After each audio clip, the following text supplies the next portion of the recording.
இல்லைங்க மிக்ஸி ஜார்ல புளி கொஞ்சம் போட்டாச்சு, சீரகம் கொஞ்சம் போட்டாச்சு, மிளகு கொஞ்சம் போட்டுக்கலாம். சும்மா கொஞ்சமா ஒரு ரசம் தாங்க, நெறையாலாம் இல்ல. இப்ப இது கூட வந்து 4 பல்லு பூண்டு போட்டுக்கலாம். ஒரு தக்காளி போட்டுக்கலாம். காஞ்ச மிளகாய் சேர்த்துக்கலாம். பச்சை மிளகாய் தான் 1 போடுவேன். காஞ்ச மிளகாய், கொஞ்சம் கொத்தமல்லி, கருவேப்பிலை இது எல்லாத்தையும் ஒரு ஓட்டு கல் உப்பு போட்டுக்கலாம். இதிலேயே போட்டுக்கலாம். கொஞ்சம் பெருங்காயம் சேர்த்துக்கலாம். இத ஒரு ஓட்டு ஓட்டி தண்ணி கலந்து தாளிக்க வேண்டியது தாங்க. ரசம் ரெடி ஆயிரும்.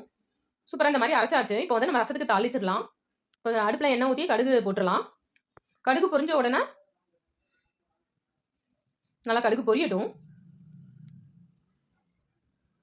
காஞ்ச மிளகாய் சேர்த்துக்கலாம். ரசத்திலேயே நம்ம எல்லாமே போட்டு அரைச்சதுனால அத தூக்கி அப்படியே ஊத்தி தேவையான அளவு தண்ணி சேர்த்துக்கலாம். இப்போ வந்து நல்லா வந்து ரசத்த வந்து ஊத்திரலாம். ஊத்தி லைட்டா கொதி வரும்போது, கொதிக்க ஆரம்பிக்கும்போது ரசத்த நிறுத்திடலாம். இல்லன்னா ரசம் ரொம்ப கொதிச்சதுன்னா கடுத்தா மாதிரி ஆயிரும். சூப்பரா கொஞ்சமா ரசமும் வச்சாச்சு. தேவையான அளவு மஞ்சள் தூள் சேர்த்துக்கலாம். அவ்வளோதாங்க. கொதிக்க விட்டு நம்ம வந்து ரசத்த பாத்திரம் மாத்திரலாங்க.